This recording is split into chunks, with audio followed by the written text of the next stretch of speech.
Bonsoir Ouais, tout le monde, j'entends. Oh là. c'est Macmillan. Et salut, Salut c'est tout le monde, c'est Théorésien. Full Panda. Comment allez-vous les amis? Bonjour sur le chat, j'espère que la patience est encore présente dans votre esprit parce qu'on en va passer un bon moment ensemble et nous sommes ravis, je parle au nom de Full Panda moi-même et du BGF, d'accueillir pour cette première de BGF Talk Théo parmi nous. Du coup, ouais, le BGF, j'y suis allé la première fois quand j'habitais encore en France, juste pour voir, parce qu'on m'en avait dit du bien, et puis parce que j'avais envie de visiter Bruxelles, on m'avait dit du bien aussi de la ville. Et donc je me suis dit, c'est parti, je vais faire un BGF pour découvrir tout ça. C'était à l'époque où c'était pas encore au cinquantenaire, c'était encore dans la rue qui était toute longue, là, vers, j'ai plus les noms des rues, mais vous voyez, vers l'Outpost. Et donc j'avais fait mon premier BGF, il pleuvait, c'était horrible, mais j'avais passé un très très chouette moment. Et après, j'ai continué rue de l'enseignement, merci Cédric. Et après, j'ai continué de y aller en tant que spectateur chaque année. Et maintenant, c'est vraiment un rendez-vous qui est important pour moi. Généralement, j'ai au moins un pote co-auteur qui vient à la maison, comme ça on en profite pour faire une session de boulot. Et puis après, on profite pour aller se balader au cinquantenaire et puis voir un peu les stands. J'ai jamais rien animé par contre, j'ai pas eu l'occasion de faire ni un truc de dédicace, mais en même temps ça attire pas grand monde, mais ni de l'animation. J'y vais vraiment, c'est presque un festival un peu chill, détente pour moi, ce qui est un peu rare et ce qui est quand même plutôt pas mal, quoi. Oui, d'autant plus que c'est une des particularités en fait du BGF, c'est qu'il est inséré dans un espace et qui fait partie du quotidien en fait de la vie bruxelloise et qui est un peu comme un lieu un peu iconique comme ça. Et à ce propos, en parlant d'espace un peu particulier, je pense que la deuxième question va tourner un petit peu au niveau de ton espace-temps. Et je crois que c'est Full Panda qui voulait aborder cette question, en fait. Oui, effectivement, voilà, on sait que Théo, tout le monde le connaît comme auteur de jeu, même s'il a quand même un passif dans le jeu, parce que tu as travaillé chez RepoProd Tout à fait. en tant qu'assistant éditorial. Tu as aussi fait un petit passage chez Yellow, si mes informations sont correctes. Ouais, c'est bien ça, pendant 2 ans aussi, ouais. Ouais. Et voilà, donc c'est vrai qu'après, tu as décidé. Enfin, tu avais déjà un peu commencé à te lancer comme auteur de jeu. Je crois le premier jeu avec Shinobi. Mais du coup, voilà, maintenant, après toutes ces petites années d'expérience, finalement, à quoi ressemble une journée type de Théo Rivière en tant qu'auteur de jeu? Est-ce que tu pourrais peut-être nous... Regarde, pour être un peu concret, là, est-ce que tu peux nous raconter ton après-midi, par exemple? Qu'as-tu fait cet après-midi? Alors j'ai une journée type très très pas type, et c'est un vrai truc qui est important, mais mes journées se ressemblent au final assez peu. Mais si je dois vous raconter ma journée d'aujourd'hui, et notamment mon après-midi qui était assez particulière, aujourd'hui on est jeudi, ouais, on est tout à fait jeudi. J'ai commencé par streamer, puisque depuis effectivement maintenant, c'était ma 43e matinale, je crois, ce matin. Donc depuis 43 fois, je stream tous les mardis et les jeudis matins de 9 à 11 heures. En dépassant allègrement, donc disons 11h30, je suis un peu plus loin, quoi, pour parler du boulot d'auteur de jeu. Et donc ça a été une bonne partie de ma matinée. Après, j'ai répondu à des mails, j'ai géré 2-3 messages, quelques trucs de cet acabit. Et après, j'ai pris le métro pour la première fois depuis fort longtemps, le tram même, pour être exact. Et je suis allé dans une école bruxelloise, parce que j'avais été invité par un charmant enfant de 8 ans, pour venir faire une présentation de Draftosaurus dans sa classe. Alors évidemment, il ne m'avait pas invité tout seul, hein, son institutrice et le directeur de l'école avaient validé le fait que j'allais passer. Et donc je suis venu, et puis pendant 1 heure, on a parlé un peu de Draftosaurus. J'ai fait une partie avec lui et une de ses camarades de classe. On a discuté un peu du boulot d'auteur de jeu et de comment ça marchait. Et puis j'ai passé un très très très chouette moment. C'était vraiment un grand plaisir. Je suis ressorti de ça tout ressourcé, tout motivé à faire des trucs, parce que j'ai pris vraiment ce côté de gamin ultra curieux, super passionné, qui avait envie de poser 1000 questions. Et donc c'était vraiment très chouette. Et puis après, sur ma journée type, j'avoue que là, je suis rentré, j'étais un peu rincé quand même, parce que c'était aussi un peu prenant. Mais j'ai enchaîné quelques rendez-vous sur des jeux en cours sur lesquels il y a encore un peu de développement, pour vérifier avec des éditeurs, de la relecture de règles, vérifier quelques éléments et s'assurer que tout se passait bien. Ok, mais donc en C'est- fait cet après-midi-là, c'était vraiment le summum du partage finalement, parce que tu te trouves dans une situation où tu partages réellement ta création avec ton public, quoi, finalement, À fond, et ouais. dans un cadre mais qui est le leur finalement. Donc c'est-à-dire que tu viens avec ton savoir-faire et ton jeu, et et c'est marrant parce que c'est une situation qui pourrait sembler, entre guillemets, un petit peu inconfortable, parce que tu n'es pas dans ton environnement, mais tu viens, après leur invitation, dans le leur, en fait. Et Et c'était... ça doit être génial, en fait, Ouais, ils cette étaient tellement sensation. accueillants en même temps que je me suis vraiment senti tout de suite à l'aise. C'était vraiment très très cool. Puis Mm, les gamins étaient vraiment, j'ai été impressionné. Ils étaient ultra sages et ultra intéressés, donc c'était très chouette. Et c'est vrai que moi, c'est une grosse partie du boulot que j'adore, hein, le partage, jouer avec les gens, participer à une partie de jeu, être avec du monde, qui normalement se retrouve pendant des festivals comme le BGF, mais comme plein d'autres. Et clairement, depuis un an, avec toute cette histoire de pandémie, toute cette histoire, on dirait que non, avec toute la pandémie, forcément, il n'y a pas trop de festivals, même il n'y en a pas du mm. tout, et ça me manque énormément ces instants de partage avec les joueurs, les joueuses, les moments où tu joues, tu partages un moment. Et donc, effectivement, je l'ai un peu retouché du doigt, et c'était très agréable de retrouver tout ce plaisir-là pour le coup. Mm. Ouais, et du coup, ça fait qu'avec le temps actuel, moi, ça me fait penser à quelque chose. C'est comment, du coup, tu arrives en tant qu'auteur de jeu à faire tester tes protos actuellement? Je teste beaucoup moins, c'est sûr et certain que Mm. habituellement j'ai un petit groupe de testeurs-testeuses qui passent à la maison normalement toutes les semaines, tous les 15 jours au minimum. Le bail étant assez simple, je fais à manger et Mm. ils viennent jouer à des jeux. Comme ça, Ah, ça m'intéresse ça. C'est un mot magique, sinon. et, Et tu arrives encore à trouver des gens pour faire ça? mais forcément, en ce moment, depuis un petit bout de temps, ça fait très longtemps que j'ai pas organisé ces soirées-là. Parce que on n'a pas le droit, donc forcément, je le fais pas, et puis ça serait pas très malin.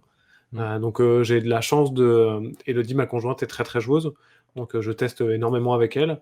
Puis ponctuellement, j'arrive à voir un ami, donc on arrive à jouer à trois, mais forcément, mes tests sont vraiment très très très au ralenti. Après, je joue pas mal tout seul aussi à mes jeux. Mine de rien, sur les Mhm. protos, quand c'est possible, je simule souvent des parties en me disant, ok, là, je vais imaginer qu'on est quatre autour de la table. C'est ma main gauche, ma main droite, ma tête et puis la chaise. Et puis, je fais, ah, ok, donc moi là, c'est à ma main gauche de jouer, elle fait ça, ça, ça. Ok, c'est à la chaise, elle va jouer ça. C'est clairement pas aussi intéressant et aussi sympa à faire que des vrais tests, mais ça simule un peu le truc dans ces moments où on en a besoin. Mais clairement, c'est la partie la plus compliquée de mon travail en ce moment, c'est Ouais. les tests pour le coup. Et tu arrives, quand tu fais des parties, quand tu simules des parties à plusieurs joueurs tout seul, à te détacher en fait du côté technique en fait de ta création, et comment dire, est-ce que tu arrives à ne pas être trop indulgent, Euh, enfin c'est plutôt autotest? c'est plutôt l'inverse. J'ai tendance à être. J'ai un peu le Ah, défaut de trouver tout nul très vite quand je teste un proto, et notamment quand tu es tout seul, comme t'as pas les mêmes sensations de jeu. Régulièrement, j'ai l'impression que là, ça fonctionne un peu, mais que ça fonctionnera pas avec des vraies personnes, que c'est trop compliqué, trop technique. Mais c'est ok. un exercice que c'est pas mon truc préf non plus. Ce moment où tu Ouais, testes tout seul, c'est quand même particulier. Je m'en sers globalement plus pour vérifier si les mécaniques ludiques fonctionnent que pour voir vraiment l'expérience de jeu. C'est-à-dire oui, que c'est je vais ça, pas voilà. pouvoir à la Ok. fin me dire, ok, ce proto il est bien, parce que clairement j'aurais pas eu un aperçu assez fort, et puis parce que oui, il manquera forcément toutes les interactions, mais ça me permet de repérer je sais pas, ah bah là, merde, là il y a un truc qui fonctionne pas, c'est un moment il me manque une carte dans le paquet, ou ah bah là en fait j'ai plus assez de pions pour finir mon tour, donc c'est vraiment un test plus technique que d'expérience à ce moment-là. Mm, mm. J'ai une petite question pour Full Panda en fait. Je Ouais. voudrais lui demander en fait, qu'est-ce que tu penses de l'année que vient de passer notre camarade Théo Rivière? Euh, L'année, ça c'est clair que je n'étais pas dans ces baskets, donc je pourrais pas te répondre à fond. Mais c'est clair qu'on a vu du Théo assez souvent. Il y a eu pas mal de jeux qui sont sortis durant l'année écoulée, donc si on prend les 12 derniers mois en tout cas. C'est quand même une année assez prolifique, dont notamment certaines nominations pour des jeux à l'As d'or, hein, pour ne citer que ça, avec Détective Charlie et La Maison des Souris. Steve qui est dans le chat c'est de quoi on parle parce que c'est notre référent pour les jeux enfants. Donc qui est aussi très très fan de ces jeux. Coucou Steve du coup. Et donc ouais, voilà, ça a été comment dire un bulldozer presque avec tous ces jeux qui sont sortis et tout ça. Enfin, on est étonné vraiment du coup on se dit parce que évidemment là on voit le processus final puisqu'il a sorti, mais on dit waouh, le taf qu'il y a eu derrière pour sortir autant de jeux quand même finalement dans ce laps de temps. Ça veut dire qu'il y a eu énormément de travail, donc tu as dû travailler sur énormément de jeux en même temps en fait quoi. Ouais, moi j'ai tendance à multiplier un peu les projets comme ça. Je suis plus à l'aise, j'avoue, à avoir Mm. plusieurs prototypes en parallèle, parce que Mm. vraiment il y a une dimension où je bloque souvent. Et si jamais je suis bloqué sur un proto et que je rumine à me dire, bah là, faut que je change un truc, mais je sais pas, c'est nul, j'arrive pas à trouver une idée, etc., ça peut vraiment me faire passer des mauvaises journées. Et donc j'ai plusieurs protos pour avoir vraiment ce côté de, bah, je bosse sur The Loop par exemple, et puis à un moment, bah, j'ai plus d'idées pour The Loop, j'y arrive pas, je suis bloqué, c'est relou, ah bah je vais bosser un peu sur la maison des souris, et puis c'est un autre plaisir, et puis c'est un peu différent. Donc j'essaye d'avoir pas mal de protos pour ça. Et puis il y a vraiment un truc qui pour le coup, sur lequel j'ai zéro maîtrise, mais il y a eu un espèce de hasard des calendriers qui fait que les jeux sont arrivés Ah oui, c'est assez en fou. même temps. Et Mm. clairement, sur l'année écoulée, et puis même sur l'année à venir, hein, les calendriers ludiques, ils sont forcément bouleversés pareil, par la pandémie. On ne sait plus trop quand est-ce que sortent les jeux, c'est un peu compliqué. Et donc j'ai eu un peu ce côté assez agréable, mais un peu vertigineux à un moment d'avoir peut-être 3 sorties assez importantes qui se sont massées en un laps de temps vraiment très très court. Ce qui a donné aussi cette impression que j'avais fait une année de ouf parce que les 3 jeux arrivaient tous en même temps presque. Mais ça, c'est plus le hasard des calendriers éditoriaux sur lequel j'avais pas trop de maîtrise. Oui, Mais c'est par vrai contre, aussi. là, Vas-y, pardon, je t'en Mm. prie.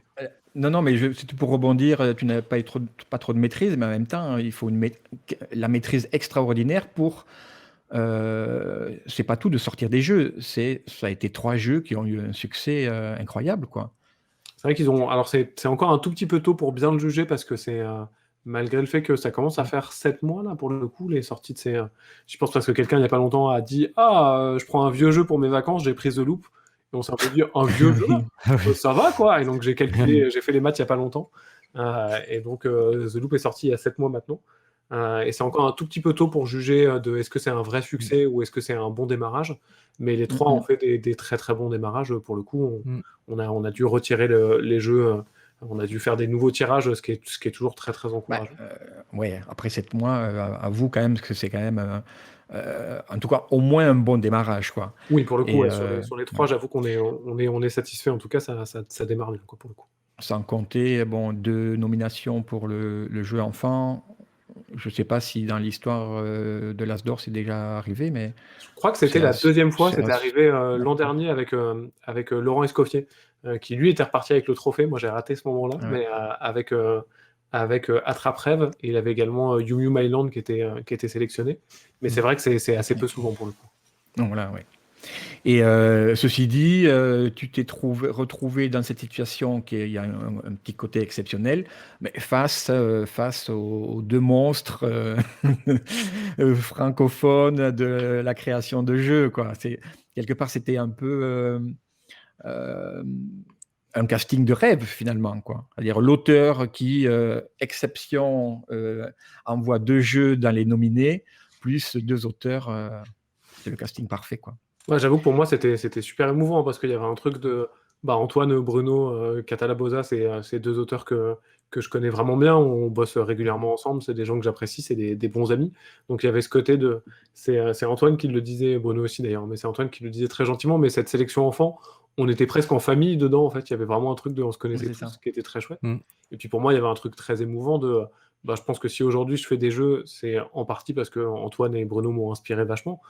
C'est des auteurs qui sont quand même vraiment majeurs, donc me retrouver en compétition face à effectivement ces 2 personnes exceptionnellement sympathiques, mais exceptionnellement talentueuses aussi, il y avait un vrai truc de me dire ouh là là, où est-ce que je me retrouve? C'est génial, quoi. Donc c'est vrai que cette double sélection de l'As d'Or était vraiment un très très cool moment de l'année, quoi. Mm. Mais du coup, c'est vrai que ça me fait penser à une question. Et à la fois, je vais profiter pour dire n'hésitez pas, tout le chat, à poser vos questions et à réagir. Je vois que vous faites déjà pas mal, donc c'est très chouette. Donc n'hésitez pas si vous avez des questions. Et Et en fait, c'est vrai que je sais pas comment les gens agissent en général, mais euh, en tout cas, bon, au début, on achète souvent un jeu. Bon, il y a le visuel qui joue et voilà, on se renseigne sur la qualité du jeu. Mais alors, je me demande si tout doucement, moi, ça m'arrive, notamment avec Antoine Boza, c'est j'achète le jeu parce que je connais l'auteur. Et ouais. Et c'est vrai qu'au début, je l'ai pas, je faisais pas forcément. À part pour Boza, c'était l'exception. Mais en fait, je me rends compte que ben, j'ai acheté de tes jeux comme ça sans me dire, tiens, c'est les jeux de Théo Rivière, quoi. Et du coup, je me retrouve quand même avec quelques collections de jeux et je dis, mais je commence à avoir finalement ce côté, ben, ah tiens, Théo Rivière a sorti un jeu, du coup, je regarde plus attentivement et je serais intéressé presque à l'acheter directement, quoi, comme gage de qualité. Parce que, voilà, enfin, même si voilà, tout jeu ne va pas forcément recevoir une nomination, mais je dirais que quand on disait l'année écoulée, finalement, on parle de Loop ou La Maison des Souris ou des Tiff Charlie. Mais voilà, il y a eu quand même eu Flying Goblin, qui est quand même très sympa. Je trouvais très intéressant de faire envoyer baldinguer des, des petits gobelins, c'est très chouette. Monster Café, très sympa aussi. Donc voilà, il y a quand même d'autres jeux derrière qui sont là. Et en plus, bah, ça nous permet aussi du coup d'aborder tout doucement les futurs jeux, enfin les jeux qui viennent de sortir et qui vont sortir, parce que tu as encore sorti Tucano, jeu de Unagi, il y a Sticky Chulu, que je suis sûr que le chat a envie que tu nous présentes ce jeu, Oui, mais nous parce aussi, hein, qu'après, c'est ça, effectivement. parce que bon, ça partait d'un délire, mais c'est marrant, et puis voilà, il y a encore d'autres jeux qui vont arriver, genre Oh My Brain, voilà, donc ça ne s'arrête plus, on n'arrête plus Théo Rivière. Effectivement, ça, en même temps, en termes Mm. de, si j'observe un peu en termes de créativité aussi, la plupart des jeux qui Mm. arrivent en ce moment ou qui sont arrivés sur l'année écoulée correspondent aussi au moment où je suis devenu auteur à temps plein et où j'ai arrêté de travailler pour Repoprod. Donc forcément, ça a été un moment où, parce que j'avais plus de temps et parce que bah, j'avais un pic d'adrénaline de ouh, qu'est-ce qui se passe? Mhm. Forcément, j'ai été un peu plus productif. Même si Flying Goblin, c'est un bon exemple parce que Mm. au final, il est sorti la même année que typiquement The Loop ou La Maison des Souris, mais on a dû le signer 3 ans avant, je pense. C'est juste que le processus éditorial a été tellement long que les deux jeux sont arrivés en même temps, alors qu'au final, on n'a vraiment pas bossé dessus du tout au même moment pour le coup. Euh, Après, c'est vrai que le boulot d'auteur de jeu, euh, sans best-seller, on va dire, ce qui est encore mon cas, Mm. j'espère pas pour toujours, mais en tout cas, j'ai pas de jeux qui sont vendus à des centaines de milliers d'exemplaires. J'ai pas encore de trucs qui pourraient payer mon loyer de manière pérenne en étant assez serein. Et donc forcément, ma situation fait que j'ai besoin de créer des jeux parce que j'ai très très fort envie de le faire, hein, mais aussi Mhm. parce que bah, financièrement, maintenant que c'est mon métier, il faut que je crée des jeux toujours pour avoir des sorties assez régulières. Donc forcément, je suis dans un engrenage qui est très positif pour moi, hein, je suis très très bien dedans, mais qui fait que bah, normalement, on va continuer de voir de mes jeux sortir, parce qu'autrement, c'est très mauvais signe pour moi, donc il faut que je Mm. continue à avoir des sorties assez régulières. Mais c'est rigolo aussi ce que tu évoquais, parce que pareil, le hasard des calendriers et des éditeurs où on n'a pas une grande maîtrise, mais Unagi, Sticky Cthulhu, Tucano et Foufoufou Plaisir d'offrir, qui est l'extension de Foufoufou, sont arrivés tous les quatre la même semaine. Alors que bah, ils auraient pu sortir pendant 3 mois un peu dispersés. C'est des jeux que j'ai vraiment pas fait au même moment non plus. Mais les quatre sont arrivés la même semaine, ce qui pareil m'a donné une impression de bon, j'ai fait tellement de jeux en fait, qu'est-ce qui se passe quoi? Mais non, c'est juste que au global, réparti dans l'année, ça aurait été un peu plus calme. Et là, je vais pas sortir grand chose avant cet été. Mais c'est plus tout s'est rassemblé d'un coup cette même semaine, ce qui était assez étonnant, quoi. Ouais, À non, c'est propos vrai, du coup, c'est de, vrai que ça fait cette sensation de beaucoup, quoi. Effectivement, ouais. À propos de justement de ta relation au jeu et à ton nouveau métier, donc de créateur de jeux, est-ce que tu arrives encore à percevoir cette petite étincelle liée à un hobby qui t'a passionné pendant des années avant d'en faire ton métier? Est-ce que tu peux je sais pas, nous donner quelques petites pistes de réflexion par rapport à ça en fait? Ouais, clairement, mon rapport à la création, il a un peu évolué, dans le sens où c'est toujours un grand plaisir et je pense qu'il y a pas grand monde qui se dit allez, je deviens auteur-autrice de jeux sans aimer les jeux et sans aimer la création parce que bah, c'est pas le meilleur choix de vie pour le coup. Ça vaut pas le coup si jamais ça vous y prenez pas de plaisir, ne faites pas ça. Et donc j'y prends quand même toujours énormément de plaisir, mais ce qui a changé, c'est que c'est plus des moments de détente en fait. C'est vraiment ça Mhm. quand je bossais encore, quand j'avais un travail à côté, il y avait ce côté de je rentrais chez moi et puis bah je vivais un peu ma vie et puis à un moment je me disais ok bah je fais quoi de ma soirée? Oh bah je vais créer un peu des jeux, super, bah c'est parti, je vais faire ça toute la soirée et puis c'est mon moment un peu de plaisir quoi. Mm. Maintenant que je fais ça toute la journée d'une certaine manière, bah à la fin de ma journée, je suis un peu bah c'est la fin de ma journée de travail, qu'est-ce que j'aurais envie de faire? Bon, j'ai peut-être regardé une série ou jouer à des jeux vidéo parce que là j'en ai marre de créer des jeux quoi. Mm, Et mm. donc c'est un peu différent sur ce feeling-là. Après, clairement, et Bruno Catala en parle régulièrement et je suis complètement d'accord avec lui, c'est aussi maintenant pour moi un besoin. C'est-à-dire que si jamais je pense que je me dis, Oui, c'est allez, ça. j'arrête de créer des jeux pendant un mois, je fais tout à fait autre chose, je pense que j'y arriverai pas en fait. Parce que bah, quand je suis sous la douche ou quand je m'ennuie, ou là j'étais dans le métro aujourd'hui, dans le tram, et j'avais des moments un peu où j'attends et je fais rien, naturellement, mon cerveau, parce que je l'ai un peu travaillé comme ça, hein, mais naturellement, j'ai des nouvelles idées de jeu, des nouveaux trucs qui me titillent, des idées sur des Mm, protos en cours, etc.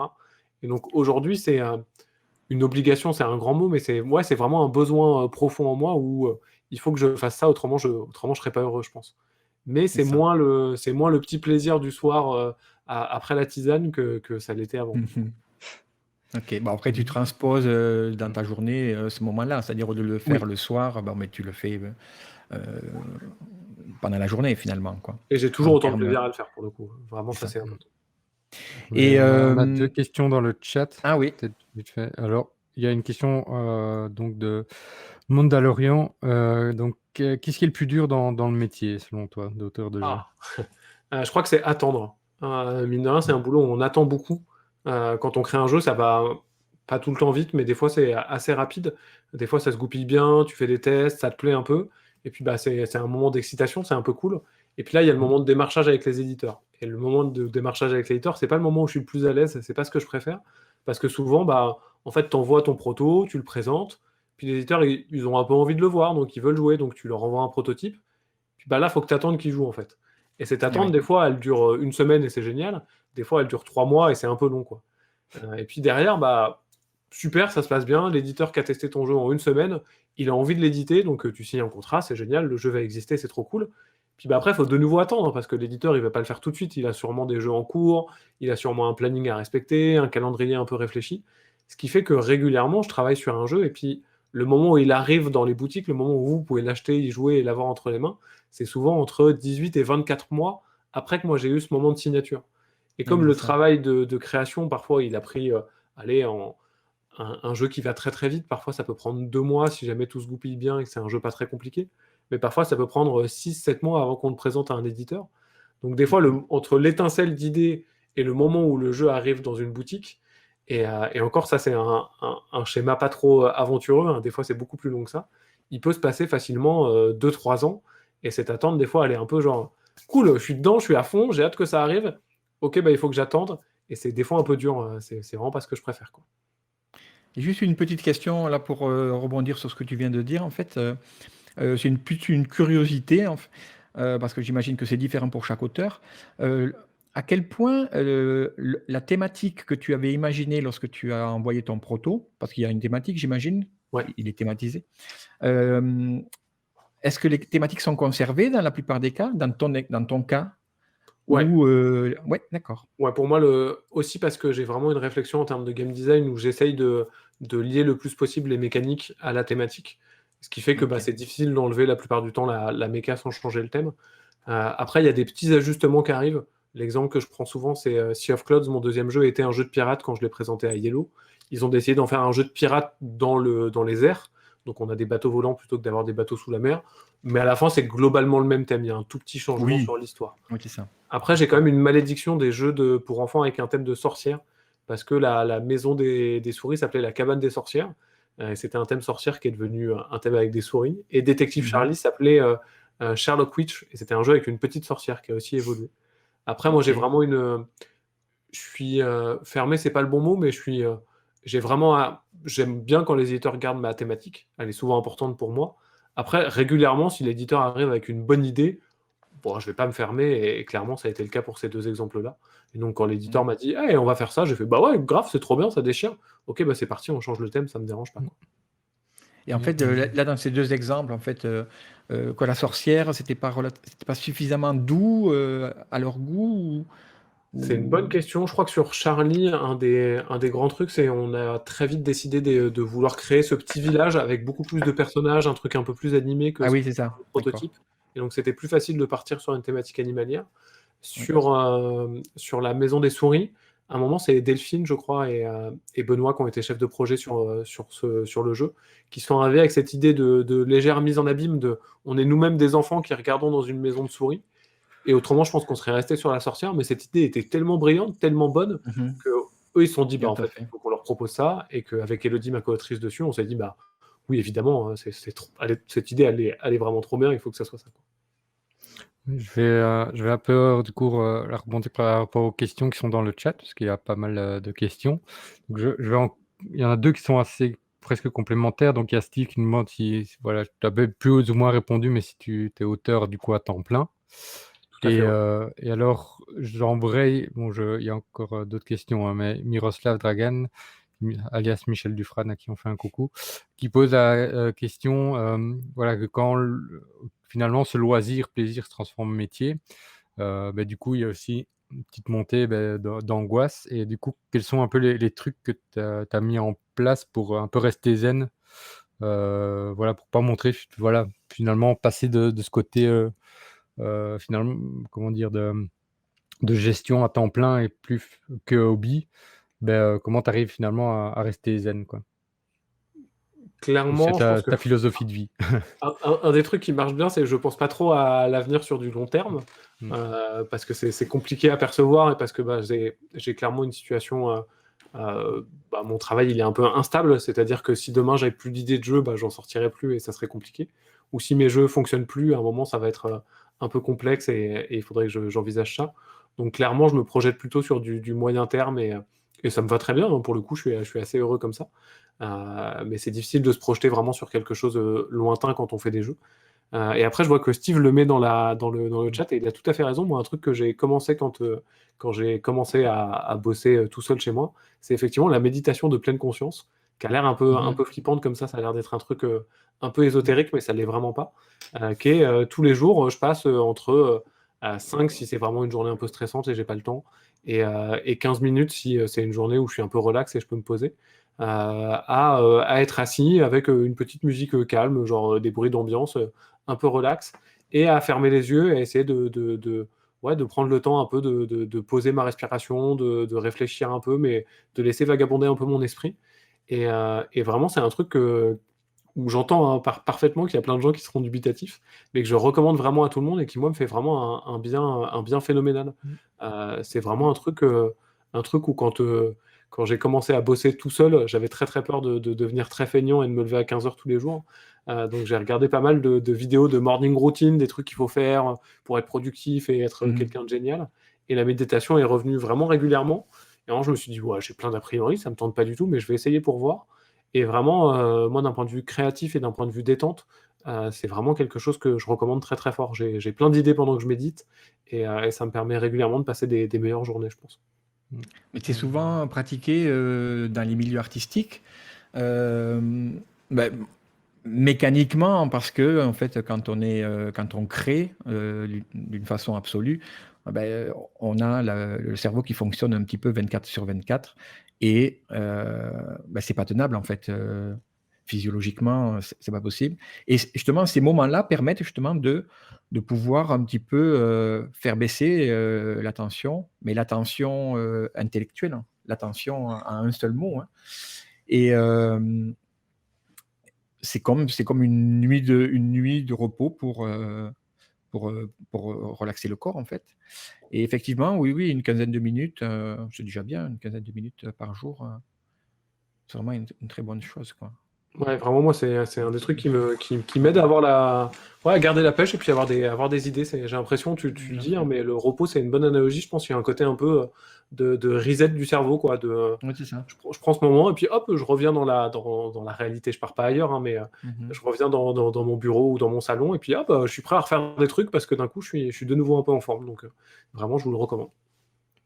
Ouais, bah, je vais suivre aussi parce que je le fais aussi. Donc, c'est vrai qu'il faut sortir de son a priori quand on ne connaît pas et c'est vraiment très, très chouette, en fait. C'est très utile et c'est très sain de le faire. Voilà, Tout à fait.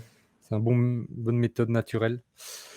Alors pour revenir, vite fait, avec le chat, il y a une autre question, qui est, bah, qu'on reste, voilà, sur, tu avais parlé de game design et tout, donc on va rester dans cette question-là. Est-ce que tu penses que, voilà, le game design, ça peut simplement s'apprendre, de manière un peu, on va dire, académique, ou ça relève quand même quelque chose d'artistique et il faut vraiment se laisser aller, quoi? Un peu des deux, je pense, parce qu'il y a Mmh. vraiment en fait, plus que le game design, la création de jeux de société, je Mmh. pense qu'il y a des trucs auxquels on peut vraiment apprendre, que ça soit en fait rien que sur des techniques. J'y pense parce que c'est juste à côté dans mon bureau, mais bah, Mmh. j'ai des plaques de carton à côté de moi pour faire des protos efficaces et un peu jolis. Il y a plein de techniques pour faire des protos, pour aller un peu vite, pour faire des trucs un peu canons. Et ça, on me les a clairement, c'est clairement des compétences qu'on m'a apprises, qu'on m'a transmis d'auteur en Mhm. auteur, où à un moment on m'a dit, ah tiens, tel outil, il est pas mal, tel truc, c'est utile. Et clairement, ça m'aide à faire des protos plus facilement et à être meilleur sur ce niveau-là. Après, sur le game design en lui-même, le moment des créations ludiques, des créations des mechas, je pense que le côté artistique est une meilleure analogie parce qu'il y a vraiment, ouais, il y a vraiment cet aspect ouais, de suivre un peu ce que tu as envie, de vouloir proposer quelque chose, de se dire bah, c'est quoi mon expérience globale que j'ai envie de proposer, où est-ce que je veux amener les joueurs d'un point de vue, les joueurs et les joueuses d'un point de vue émotionnel. Et tout ça, je pense que c'est un truc plus de l'ordre du ressenti que de l'ordre de l'apprentissage. Après, clairement, il y a quand même des choses qu'on peut apprendre. C'est plus un art que je rapprocherais de la musique que d'autres choses, mais je suis pas assez bon en art pour retrouver un art spontané où on est bon comme ça. Mais il y a quand même vraiment ce côté de, bah, en fait, il faut connaître un peu les bases de la musique. Et je suis pas un grand musicien, ça fait longtemps que j'en ai pas fait, donc mon analogie va vite être un peu bancale. Mmh. Mais il faut connaître un peu les bases de la musique pour pouvoir improviser et réussir à faire des choses qui sortent de ce cadre-là. Et le Oui, game oui, design, c'est un je peu pareil. confirme. Il faut un peu savoir comment ça marche, comment on construit un jeu, avoir joué à des choses, avoir une bonne culture ludique, pour vraiment se dire, OK, à partir de là, je vois ce socle, je peux m'appuyer dessus si jamais j'ai envie. Et clairement, moi, je fais des jeux qui sont parfois dans un certain classicisme. Typiquement, je prends Tucano comme exemple. Bah, Tucano, c'est un jeu de récupération de cartes et de collection. C'est pas une révolution en termes de ces mécaniques. Je pense que j'ai pris les ingrédients et j'ai essayé de les mélanger d'une manière qui en font une expérience de jeu globalement plaisante et un truc qui est suffisamment innovant pour être intéressant. Mais c'est pas une révolution en termes d'innovation. Et puis parfois, je me dis, bah, ce socle-là, je le maîtrise bien. Bah, j'essaye de le casser et puis, bah, tiens, on va faire un jeu de placement d'ouvriers, on va les lancer avec des catapultes et ça fait Flying Goblin. Mhm. Ou on va faire un jeu d'observation Mmh. rapidité, mais au lieu d'utiliser nos mains, on va utiliser des langues collantes et ça fait Sticky Caméléon et Sticky Cthulhu. Et donc, c'est vraiment cette idée de connaître et d'analyser bien comment marche la plupart des jeux pour derrière pouvoir s'en affranchir et puis partir sur le côté un peu artistique. Donc étudier le game design, ça me paraît pas être une bêtise, comme on étudie bien la musique. Mais à un moment, si jamais vous êtes au conservatoire et que vous vous éclatez, c'est génial. Mais si vous voulez monter un groupe de rock ou de funk à côté, bah, c'est génial aussi. Il y a moyen d'apprendre des choses, quoi. Pour poursuivre dans ton analogie, est-ce que tu pourrais dire que les mécaniques, ce sont un peu les notes de la musique finalement? Ouais, clairement, il y a un peu de ça, ouais, Mm. de se dire, et notamment aussi sur cette notion un peu et je double analogue mon analogie, mais de recette, de se dire, bah, j'ai mes Oui, différents c'est ça. ingrédients, mes différentes notes, et puis bah, en fait, bah, les notes de musique, il n'y en a pas tant que ça, mais on peut les agencer de tellement de manières différentes que ça fait tellement de choses. Bah, les mécaniques ludiques, c'est un peu pareil. Il n'y en a pas tant que ça, même si, à l'inverse des notes de musique, on en découvre encore régulièrement et on invente des Mm. nouvelles manières de faire Oui. les jeux. Mais à un moment, on peut se dire, bah, tiens, je prends toutes les mécas que j'aime bien, je les mets sur ma partition et puis tac, tac, tac, je vais les agencer d'une certaine manière. Et ça fait parfois des jeux qui sont plus marquants que des jeux où il y a une innovation incroyable, mais qui au final est trop bizarre, quoi.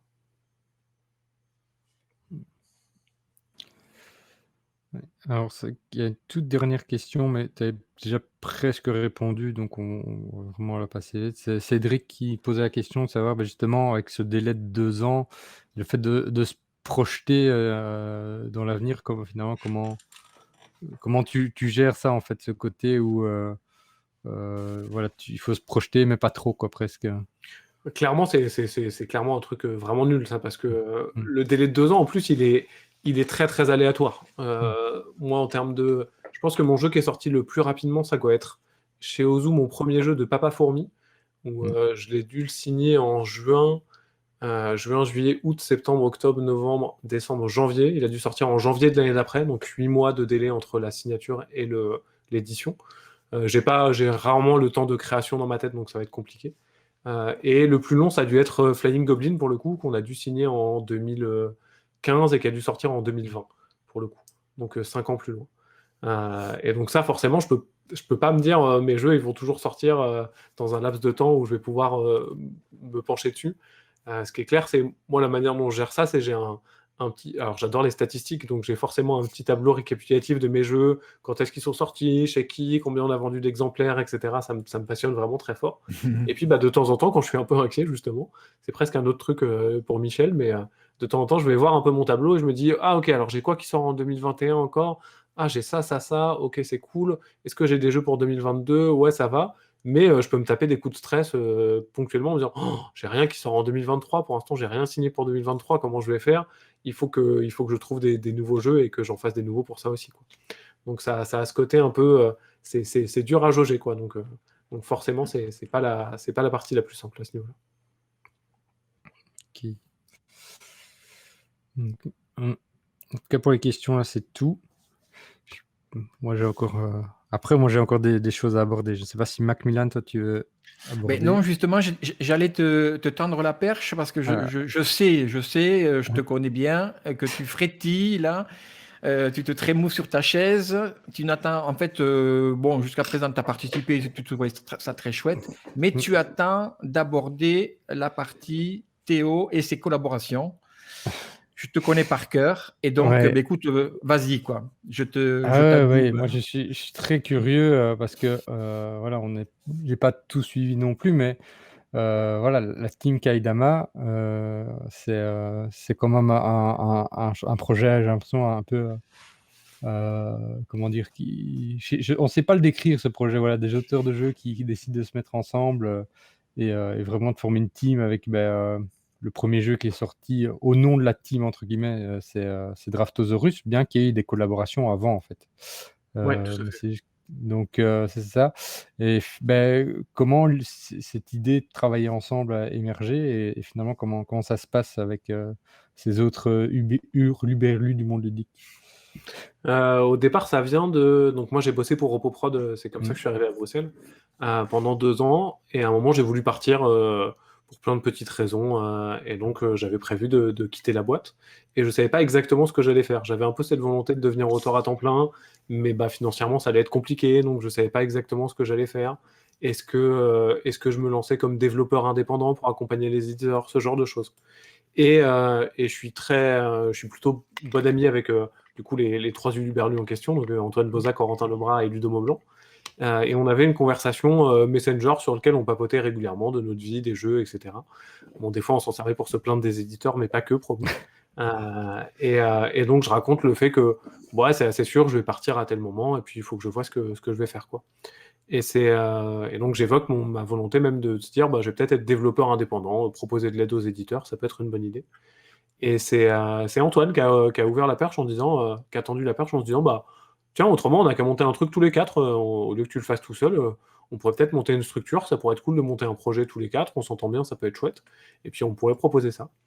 Et donc, derrière, on en a parlé longuement tous les quatre, et puis on s'est mis d'accord, et puis c'est comme ça que la team Kaedama est née, avec vraiment une volonté de.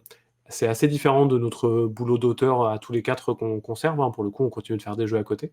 Mais la team, elle est vraiment là pour répondre soit à des besoins d'un éditeur pour faire du développement. Typiquement, c'est ce qu'on a fait sur Le Roi des Ribauds ou sur Domination de Holy Grail, où les jeux étaient bloqués pour plein de petites raisons. Ils avaient besoin d'un regard un peu extérieur, et donc on leur a donné un petit coup de main sur la fin du développement plutôt, ou de la création de jeux de commandes. À ce moment-là, c'est vraiment un éditeur qui arrive avec un cahier des charges plus ou moins précis, et nous, on va essayer de répondre à ce cahier des charges en proposant un jeu. Et ça peut être, c'est pas forcément que des éditeurs de jeux. Les deux exemples que je prends souvent parce qu'ils sont, allez, 3 pour la route, parce qu'ils sont pas mal, mais Draftosaurus effectivement est un jeu de commande. C'est Ankama à un moment qui nous a dit: ah, nous, Ah ouais. on a l'outil pour faire ces petits meeples de dinosaures, vous voulez pas faire un jeu avec? Et donc, on a fait Draftosaurus. Donc, le cahier des charges était tout petit là, à ce moment-là, hein. C'était juste un jeu Excellent. avec des dinos, quoi. Mm. On a fait avec Don't Panic Games l'an dernier un jeu qui s'appelle Naruto Clash of Ninja et son extension, qui est là pour le coup un jeu où ils nous ont dit: ah, on peut avoir la licence Naruto, est-ce que ça vous dirait pas? Corentin et moi, on est des grands fans de Naruto, les deux autres aiment bien, donc Ben on a oui. sauté dessus en disant: mais si grave, on va faire un jeu.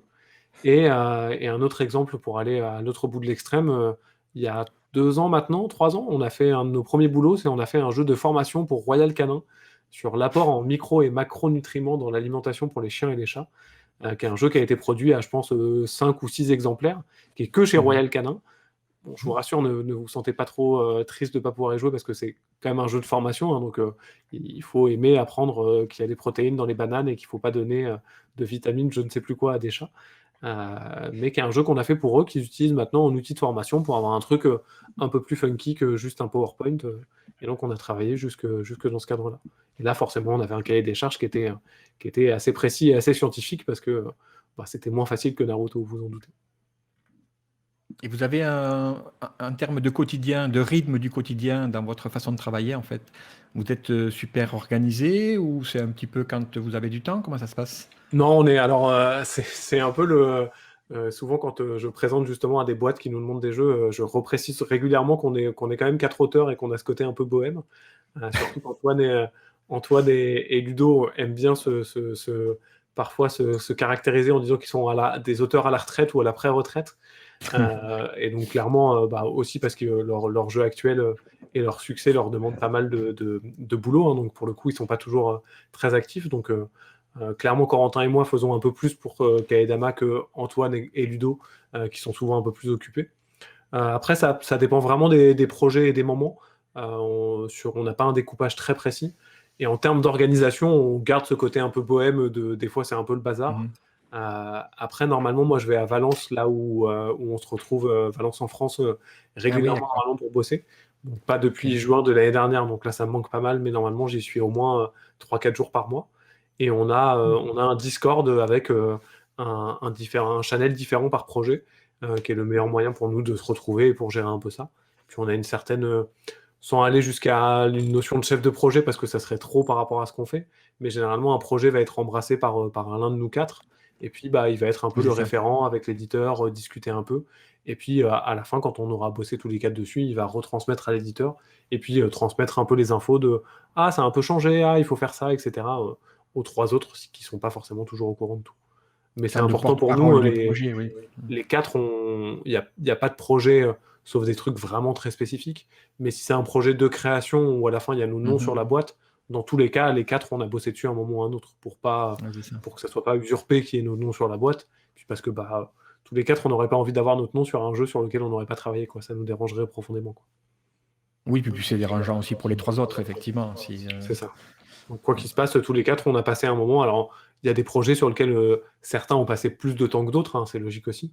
Mais dans tous les cas, il n'y a aucun jeu où on ne sait pas comment. C'est quoi ce truc déjà? Moi, j'y ai pas joué. Donc, ça n'arrivera jamais. On ne veut pas que ça arrive, quoi, pour le coup. C'est juste, je rebondis là sur une question qui est dans le chat parce que c'est aussi une curiosité en fait.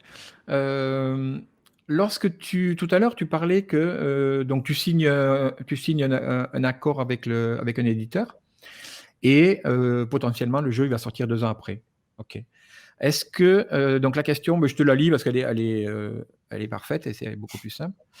Comment on se remet dans le bain quand il y a des modifications ou des discussions? Des fois, C'est-à-dire c'est dur, ça. entre Des les fois, c'est moments où tu voilà, as signé et puis Des fois, c'est très compliqué. Et il n'y a pas longtemps, j'ai vécu un truc où c'était un jeu pourtant, je pense que c'était 7 mois après. Donc, c'était pas si long, mais on n'avait pas ouais. rédigé les règles avec mon co-auteur, qui pourtant est Bruno Catala. Donc, normalement, il est fort, quoi. Mais on n'avait pas rédigé les règles ni lui ni moi. Et quand on a ressorti le jeu, on savait plus exactement jouer. On avait eu tellement de versions, tellement de trucs intermédiaires, il y avait tellement de petites règles qui avaient bougé plein de fois, que tous les deux, on s'est dit merde, on a combien de cartes au début de la partie? Ouais, je crois que c'est ça, ouais, moi aussi. Mais cette règle-là, on n'avait pas changé pour un autre truc. Oh, attends, je suis pas sûr. Et il a fallu qu'on exhume différentes versions et différentes discussions pour retrouver la manière dont on jouait. Ce qui était un peu problématique. Mais au-delà du délai, c'est aussi parce que comme bah, tous on papillonne un peu de projet en projet, il y a un moment où il y a mon cerveau, il va faire une pause sur un jeu et puis il va passer sur un autre. Et Et puis oui, c'est bah, ça. ma mémoire vive étant pas suffisamment extensible, il y a un moment où je vais sûrement supprimer un peu de ma mémoire quelques manières de jouer à des jeux. Donc je me souviens toujours dans les grandes lignes, hein, mais quelques petites règles. Et des fois, je vais être un peu bloqué. Ce qui fait rire d'ailleurs les gens en festival, parce que régulièrement, les gens disent ah vas-y, on fait une partie d'un de tes jeux. Et je suis genre ouais, attends, faut juste que je vérifie un point de règle. Et des fois, les gens sont genre bon, tu sais pas jouer à ton propre jeu. Et il y a un côté de pardon, mais en fait, ça fait 1 an et demi que j'ai pas joué et j'ai fait. Parce qu'en plus, moi, je suis aussi un auteur qui fait beaucoup de protos et qui les jette à la fin. J'ai vraiment besoin de créer énormément de trucs pas terribles avant de créer un truc bien. Et donc, des fois, bah, entre la sortie de ce jeu et le moment où j'ai bossé dessus, j'ai fait, je sais pas, 40, 50 nouveaux prototypes. Et donc, bah, c'est logique que j'ai oublié un bout de règle. Et après, se remettre dans le bain, c'est aussi un truc qui est compliqué. C'est pour ça que moi, je fais aussi beaucoup de co-autorat, parce que c'est plutôt pratique sur ce côté-là, parce que tu vas t'entre remettre dans le bain un moment ou un autre. Mais c'est vrai que parfois, il faut que je dise aux éditeurs, bah, attends 2 secondes, en fait, il faut que je me remette complètement dans la logique de développement aussi, avant de pouvoir me remettre. Typiquement, là, j'ai The Loop derrière moi, et je pense que c'est un exemple que j'ai parfaitement en tête. The Loop, je me souviens complètement des règles, hein, il date de il n'y a pas si longtemps que ça, donc je l'ai bien en tête. Mais on a fait une première extension qui doit arriver cette année si tout va bien. Et on l'a faite pratiquement dans la foulée de la sortie, donc on l'avait bien en tête. Là, on discute éventuellement, et c'est pas un vrai teasing, hein, mais de continuer à faire du contenu pour le jeu. Clairement, pour l'instant, je suis incapable de bosser dessus. Il faut que je refasse une partie, il faut que je relise un peu le matériel, il faut que je le remanipule un peu pour me remettre dans l'état d'esprit de travail sur The Loop. Et là, aujourd'hui, si je dois me poser sur mon bureau et prendre des notes, je crois que j'y arriverai pas parce que mon cerveau a twisté sur un autre projet. Et Mais oui, je c'est ça. sais par contre que je vais pouvoir le réactiver en faisant une partie, en regardant des vidéos, en faisant un truc, et puis à un moment, je vais re-être dans cet état mental de OK, je bosse sur The Loop, et normalement, j'arriverai à, j'espère, à m'y remettre et à proposer du contenu en plus, quoi.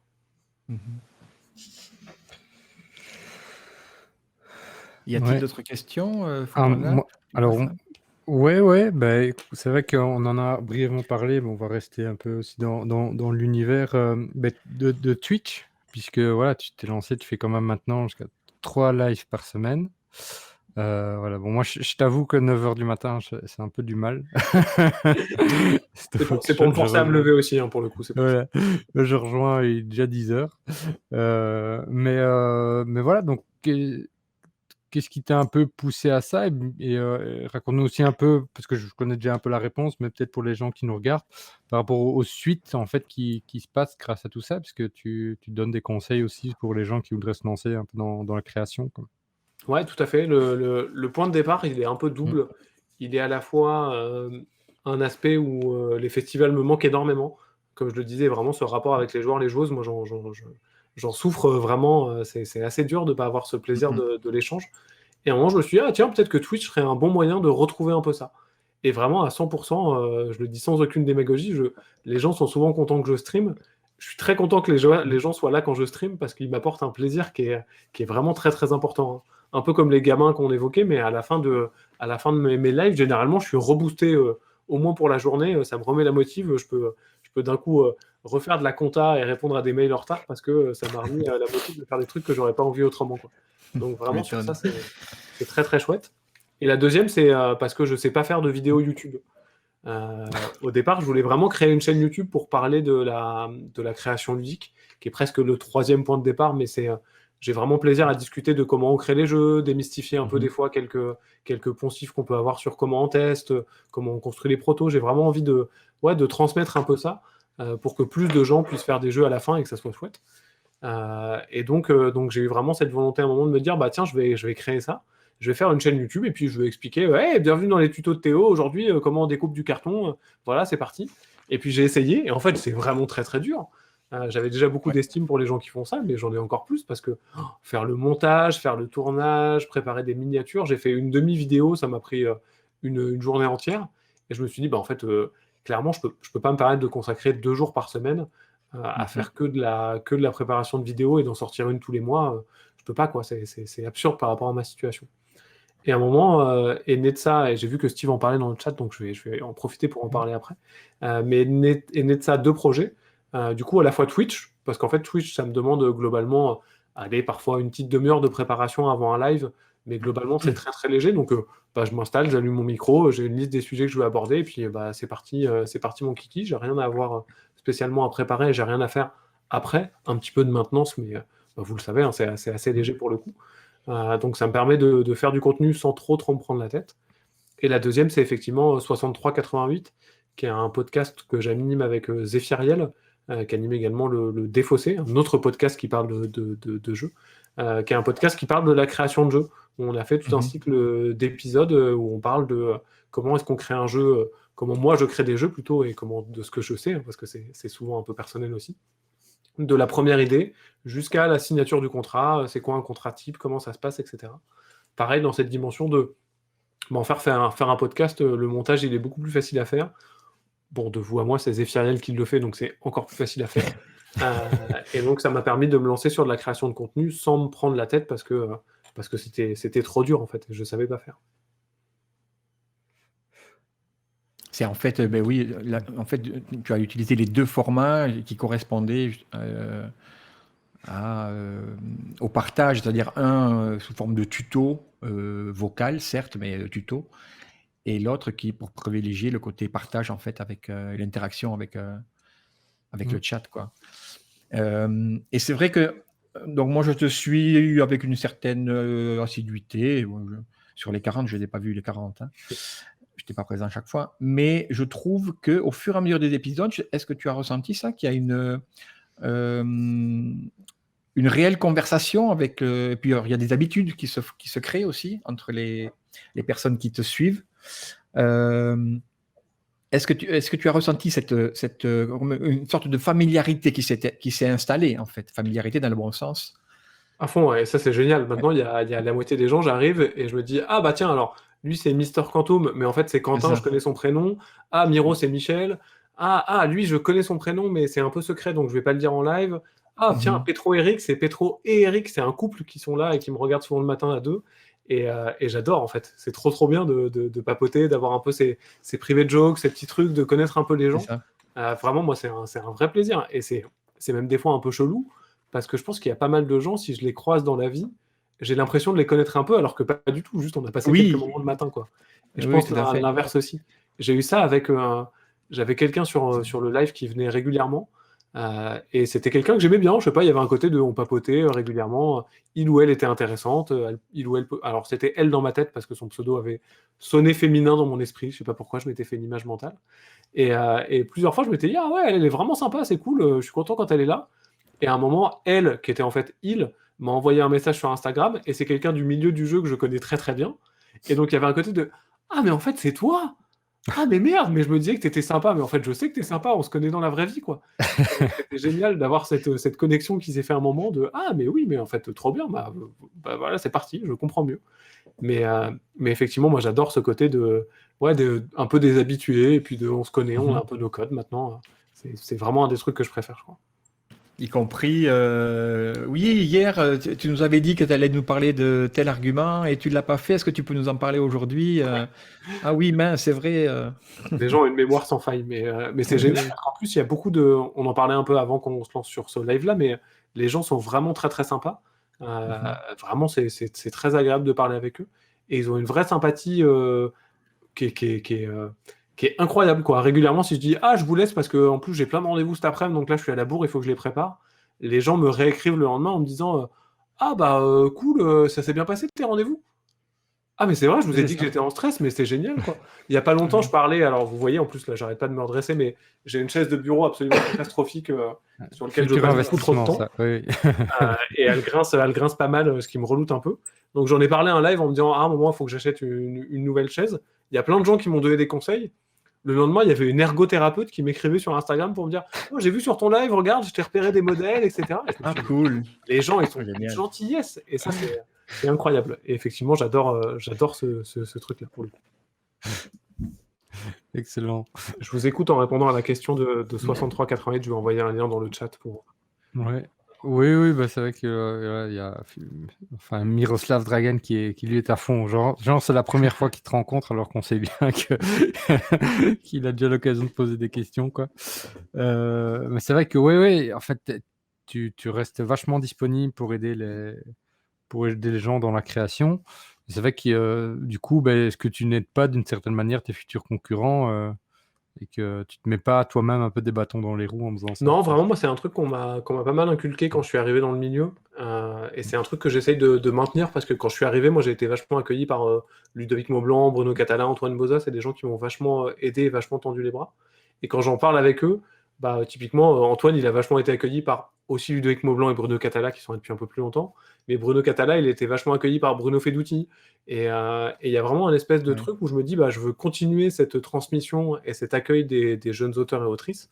Parce que, bah, en fait, moi, on m'a bien accueilli, donc je veux bien accueillir les gens. Et à la fin, j'ai le sentiment que il n'y a pas une concurrence qui est vraiment directe. Parce que, à la fois, en fait, bah, des éditeurs, il y en a plein, des jeux qui sortent, il y en a plein. Et donc, bah, si mon jeu, il est bien, il trouvera sa place. Et c'est pas parce que quelqu'un que j'ai aidé ou pas d'ailleurs trouve un éditeur pour signer son jeu qu'il aura pris ma place à un moment ou à un autre. Oui, c'est ça. Et aussi parce qu'il y a un vrai truc que je trouve aussi géant dans le milieu, hein, mais c'est bah, si quelqu'un demain se dit ah bah je vais acheter un jeu qui est pas du tout un jeu que j'ai fait moi et il joue en boutique et donc je sais pas, j'en ai parlé en live ou même juste bah, ils se disent ah bah ça a l'air trop cool, je vais acheter, bah, je vois qu'il y a Last Bastion derrière toi, je vais acheter Last Bastion parce que je sais pas, ça a l'air cool. Et bah, comme Last Bastion c'est un super jeu, j'aime pas trop le thème, mais c'est un super jeu, bah, les gens ils vont apprécier ce jeu-là, ils vont découvrir un truc génial. Puis bah, derrière, ils vont certainement retourner en boutique, ils vont acheter un nouveau jeu.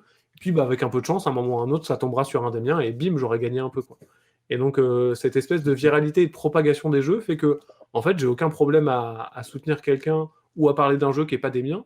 Parce qu'à la fin, je trouve que de manière indirecte, et c'est même pas complètement la réflexion, bah, ça pourra en fait quand même m'amener un truc un peu cool. Donc dans l'absolu, je suis assez chaud pour ça, quoi. Je t'ai entendu lors d'une discussion, je crois que c'était la semaine passée, parler des prototypes en fait et du process. La question était, en fait, je crois qu'on te demandait si tu avais des conseils pour des gens qui font des prototypes, et j'avais bien aimé ta réponse. Alors, je te demande pas de t'en souvenir, mais en tout cas, j'imagine que tu vas répondre la même chose. Si je te demande un conseil, si quelqu'un, parce que je sais qu'il y a des amis dans le chat qui créent des jeux, et est-ce que tu pourrais leur donner un petit conseil quant à l'élaboration du proto, ouais. Il y a un peu deux écoles sur ça. J'ai réfléchi à ce que j'ai pu répondre la dernière fois, je me demande, mais il y a un peu des écoles sur ça.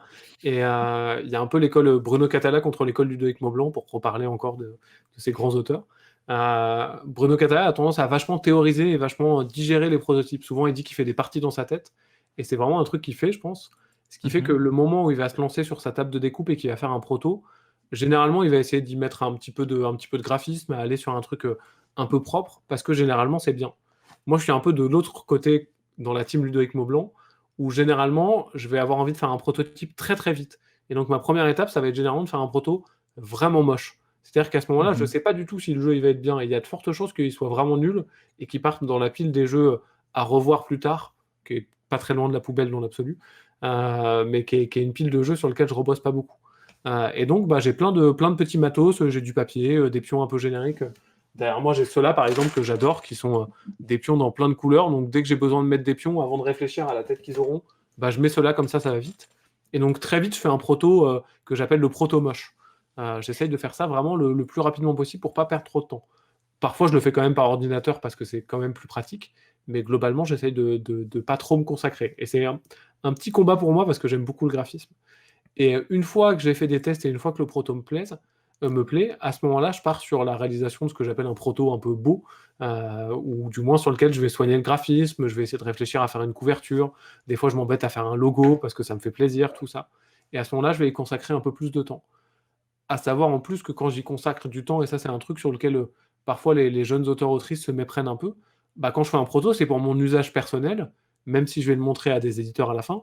Et donc, je peux utiliser des images prises sur Internet. J'ai pas besoin de moi faire du dessin ou de payer quelqu'un ou de demander au cousin de ma tante qui s'est un peu décidé de me faire ça gratos. Vraiment, à ce moment-là, vous pouvez utiliser plein de ressources sur Internet et il y a plein de choses. Je vais mettre un petit lien sur le chat parce qu'il y a un site qui, moi, m'a vraiment beaucoup aidé sur ça, qui s'appelle Flaticone, qui est un site qui permet de télécharger gratuitement plein de pictos. Et donc, moi, j'utilise vachement Flaticone pour mes prototypes parce que ça me permet de répondre à plein de besoins. Donc, n'hésitez pas à jeter un coup d'œil à Flaticone, mais toutes les ressources sur le net sont bonnes à prendre.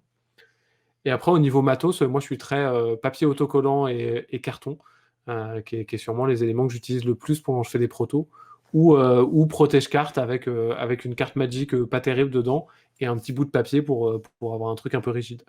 Mais vraiment, sur ça, il y a plein de techniques aussi, il faut trouver celle qui vous satisfait le plus. J'ai répondu à peu près ça la dernière fois ou pas? Je suis intrigué maintenant du coup. Oui, dans les grandes lignes, mais tu avais aussi, parce que la question était peut-être un petit peu plus précise, l'argument qu'on doit remettre l'œuvre sur l'ouvrage régulièrement, et tu avais évoqué la notion on s'améliore en faisant, en fait. À fond, ouais. Ça, et tu avais encouragé vraiment les gens à faire des protos, faites-en, et ne restez pas bloqués, ne misez pas tout sur vos premières expériences, quoi. Voilà. À fond, ouais. C'est clairement un truc que je répète régulièrement et qui, pareil, malheureusement, j'ai l'impression que, enfin, malheureusement, pas trop, mais qui est un truc qui est dur un peu à attendre quand on commence dans la création, mais c'est vos premiers protos, ils vont certainement être nuls. Je suis un peu désolé de vous le dire assez abruptement, mais c'est souvent le cas et c'est vraiment pas grave. Parce qu'il y a vraiment un truc où quand on fait quelque chose pour la première fois, généralement, on n'est pas terrible et c'est pas très grave. Et ça vaut le coup de faire des protos, de continuer et pas de se dire ok, mon premier prototype, ça va être le jeu de ma vie, je vais y consacrer 500 heures, je vais faire 2000 parties de test, et à la fin, il sera génial et je vais l'éditer. Parce que ça arrive, mais c'est pas si souvent que ça. Ça vaut plus le coup de se dire, ok, ce proto, il est pas ouf, mais je l'ai fait, j'ai fait un truc. Déjà, vous pouvez être fier de vous parce que vous avez fait un truc et c'est déjà vraiment cool en fait. Et je vais le mettre de côté, le jeter pas forcément à la poubelle parce que peut-être que plus tard vous aurez des meilleures idées et vous pourrez revenir dessus. Mais vous avez appris des trucs, on le met de côté et on revient plus tard. Et ça, moi, c'est vraiment un truc qui m'a vachement façonné en fait dans ma création. C'est vraiment ce côté de ça me fait toujours chier de faire un proto qui est pas terrible. Je vais pas vous dire que ça me va de faire un proto nul et de me dire quand je joue un peu ouais, c'est nul quand même. Ouais, c'est nul. Bon. mais en fait, c'est normal. Et c'est le processus naturel. Quand on fait du dessin, tous les dessins qu'on fait, ils sont pas exceptionnels. Quand on compose de la musique, tous les instruments, les compositions qu'on fait, elles sont pas exceptionnelles. Mais à chaque fois, on apprend un petit peu. Généralement, je cite deux personnes quand je parle de ça parce que c'est un vrai plaisir de les citer. La première, c'est Jack de Adventure Time, très bon cartoon, qui dit à un moment être nul à quelque chose, c'est la première étape pour être bon à quelque chose. Et je trouve ça vraiment très très beau. Ou quand j'ai envie d'être un peu plus pompeux, qu'on est en grande compagnie, il y a cette citation de Samuel Beckett qui est fameuse et qui marche très très bien, qui est « Ever tried, ever fail, no matter, try again, fail again ». Et là, j'ai toujours un doute si c'est fail faster ou fail better, mais je crois que c'est fail better. Better, oui, je pense. Qui est vraiment juste sur ce côté de, en fait, la création, c'est en grande partie de l'échec, et c'est pas grave, c'est normal. Et il faut apprendre à bien rater, en fait, et à mieux rater, à apprendre à mieux rater, apprendre à rater plus vite aussi. Du coup, ça marche assez bien aussi parce que parfois on peut un peu optimiser ça aussi, mais ça fait vraiment partie du processus créatif et c'est pas grave, il faut l'accepter, je pense vraiment. Mais du coup, ouais, dans ce processus créatif, je vais rebondir à ce que dit Steve, mais quand tu utilises du matériel qu'on appelle vulgairement un peu dans le jargon le matériel exotique, notamment pour Sticky Chulu et Sticky Caméléon, mais comment tu crées en fait ce matériel-là finalement pour tester? Là, c'était assez particulier. On avait des vraies mains collantes de distributeurs à 2 balles que tu récupères. Cédric Barbet, du coup, qui est le patron de chez Yellow, qui m'avait proposé de bosser sur X2, avait déjà acheté une jarre avec 60 mains collantes, genre sur Amazon. Et donc, j'ai eu des mains collantes chez moi pendant très longtemps pour bosser sur le proto. Mais c'est vrai que des fois, je suis un peu bloqué sur des envies créatives où j'ai pas forcément le matos ou la manière de la créer. Après, j'ai la chance d'avoir une imprimante 3D et d'essayer de bricoler un peu sur ce genre de truc, ce qui me permet de faire du matériel des fois un peu exotique, justement. Mais ponctuellement, je me dis, ça serait cool qu'il y ait un jeu qui ressemble un peu à ça. Ah, mais en fait, je suis incapable de le faire. Bon, bah, tant pis, je vais essayer de trouver quelqu'un qui sait faire, ou alors je vais pas le faire, et c'est pas grave, quoi. Ouais. Alors, ça me fait penser, ça avait été lancé lors de l'Interlife, celui où tu avais reçu Antoine Bozat. Il y a le hashtag un jour, un proto qui avait été lancé.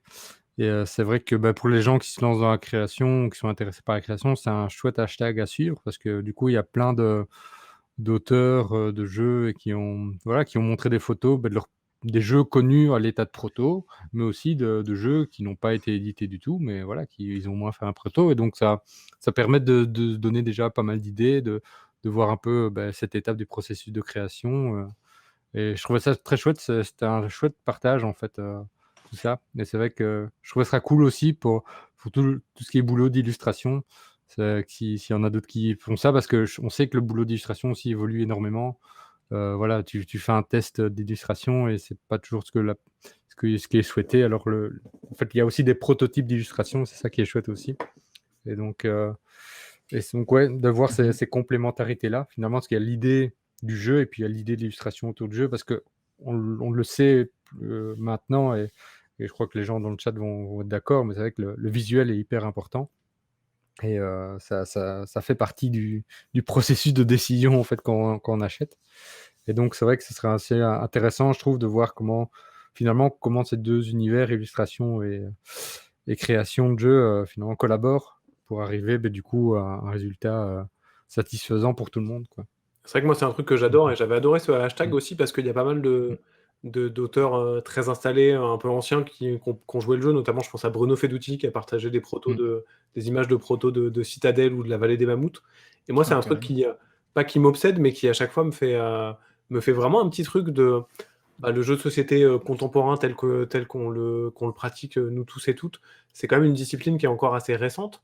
Même si elle est en pleine expansion, elle est Mm. quand même, c'est pas quelque chose souvent en date avec l'arrivée de Catan qui est 94-95. Ouais. Et donc il y a un côté de les acteurs majeurs de ce milieu-là, les Bruno Feduti, les Bruno Catala, les Antoine Boza, c'est des gens qui sont, encore vivants, ce qui est quand même pas le cas dans beaucoup de domaines culturels, et deux qui sont là et qui sont vachement accessibles et vachement dans le partage.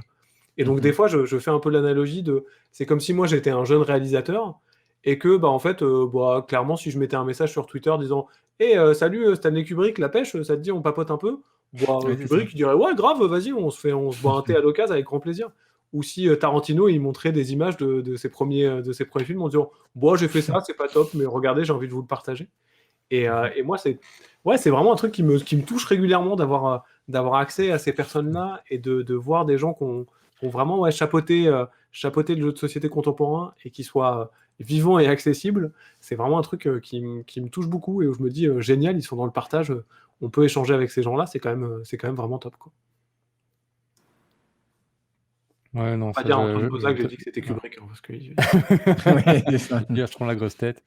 Mais oui, non, non, mais c'est très chouette, justement, effectivement. C'est vrai qu'on ressent ça, je veux dire, en tant que personne avertie qui suit régulièrement le jeu ou quoi. On perçoit qu'il y a effectivement cette ouverture où il n'y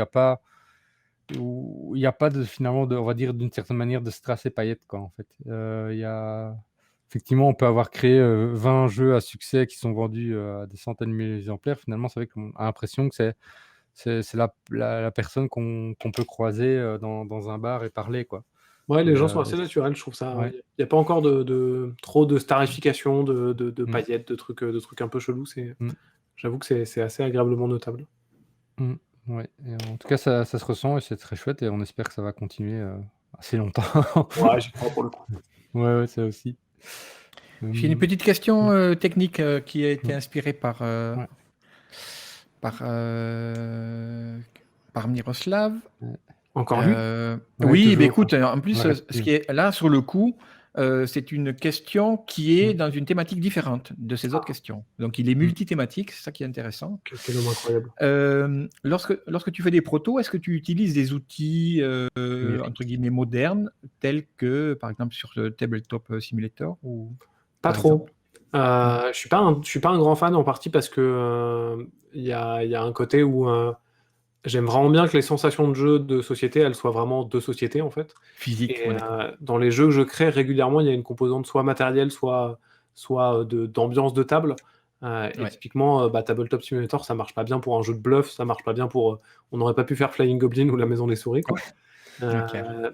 Je pense que c'est des outils qui sont vraiment très très bien pour des jeux peut-être un peu plus, et je dis ça sans aucun jugement, mais un peu plus froid. Mhm. Typiquement les jeux assez gamers, des jeux de réflexion pure où au final les adversaires sont importants, hein, mais on a moins de jeux directement avec les joueurs, on joue plus le jeu que les joueurs.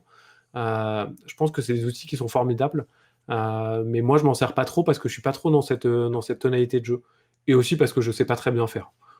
Clairement, je pense que si je maîtrisais parfaitement, des fois des petits jeux de cartes, j'aurais peut-être fait des modules, mais j'ai pas forcément le temps et la volonté de me former pour l'instant, et j'en ai pas une utilisation qui serait démente pour le coup. Alors c'est vrai que moi je regarde tout doucement aussi un peu l'heure. Je crois que je crois que les gens qui sont là sont toujours aussi au taquet et ravis de participer. Euh, En tout cas, c'est toujours un plaisir. Moi, j'ai encore des petites questions courtes, vraiment mais plus qu'on a dit de clôture d'interview. Donc, je ne sais pas si Macmillan, toi, tu as encore des questions plus générales qui ouvrent la discussion. Non, mais là, en fait, on a abordé quelques thèmes qui nous tenaient à cœur, dont on avait En fait, si tu veux, ce qui est un peu, entre guillemets, un petit peu compliqué lorsqu'on discute avec quelqu'un comme Théo, c'est que, en fait, il discute régulièrement. Ouais. Donc, on a essayé de structurer un petit peu la rencontre autour de thématiques, certes qu'il a abordées, mais peut-être d'une façon un peu différente, ou d'essayer de lui faire dire des choses qu'il n'avait pas forcément abordées de la même façon lors de ses lives, en l'occurrence. Et donc voilà, de toute façon, il est présent. Qu'est-ce qu'on est aujourd'hui, jeudi? Bon, mais écoutez, mardi prochain, vous l'aurez pour vous tout seul.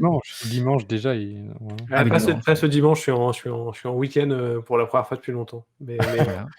Mais effectivement, mardi de 9 à 11, n'hésitez pas, hein, j'ai toujours des choses à vous raconter. D'office. Voilà. Et non, mais je souriais simplement. Même en même temps, tu dois voir aussi le chat, Théo. Donc, c'est Mm. par rapport au fait de la simplicité de tes camarades de jeu. Mm. Euh, euh, le rapport que tu pourrais avoir avec Richard Garfield. Ça me faisait sourire, en fait. C'est une belle anecdote que j'ai racontée ce matin. Mm. Où on parlait un peu des auteurs avec qui je rêverais de bosser, et j'en ai pas tant que ça parce que justement, j'ai la chance d'avoir rencontré pas mal de monde. Mhm. Mais je suis un grand fan de Magic et j'aime beaucoup le boulot de Richard Garfield. Donc évidemment, j'adorerais bosser avec lui, même si bon, il est loin, il fait pas beaucoup de jeux et je le connais pas très bien. Et je l'ai rencontré sur un SN, on a passé un petit moment ensemble. Et j'ai fait une photo un petit peu cringe où on pose ensemble et j'ai amorcé le mouvement de mettre ma main sur son épaule. Je sais plus si je la pose ou pas, mais vraiment, ça fait une photo où moi je suis tout sourire, tout fanboy, genre oh, je suis avec Richard Garfield, c'est incroyable. Et lui, il a un côté un peu genre c'est qui ce mec qui met la main sur mon épaule là? Et donc forcément, tout le monde n'est pas fan des contacts rapprochés.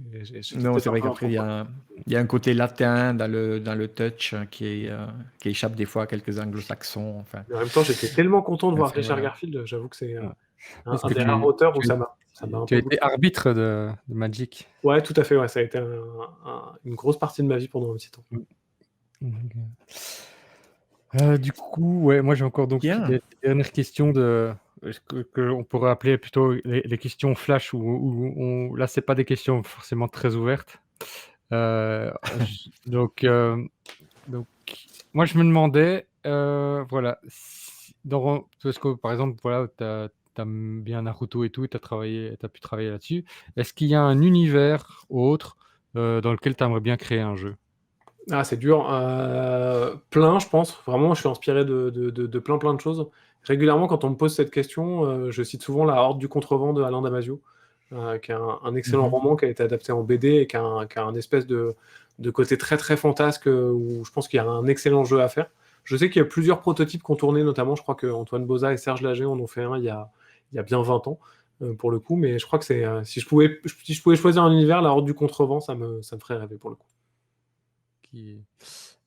Si voilà, on approche du déconfinement, on espère, au croise les doigts, et tu vas pouvoir inviter des potes, quel jeu tu vas vouloir sortir en premier pour jouer avec? Ouais, je crois qu'en premier, on va faire pas mal de protos, parce que j'ai beaucoup de protos à grand groupe de joueurs que j'ai pas pu tester autant que prévu. Et autrement, j'ai pas mal temporisé. J'avoue que mes derniers achats de jeux, ça a été beaucoup de jeux qui se jouent justement bien Mhm. à deux surtout, en me disant, bah, comme ça, je me frustre pas trop en attente. Mais ouais, je pense surtout des protos. Si, j'aimerais bien. Il y a quelques chouettes party games qui sont sortis. Donc, j'ai une boîte de Toonit Japan. Je crois que ça me ferait plaisir de jouer à plein. Ou j'aimerais bien rejouer à Top 10 parce que j'ai pu faire qu'une vraie partie de Top 10 chez Cocktail Games d'Aurélien Picolet. Et je crois que j'aurais envie de rejouer avec plein de gens pour le coup.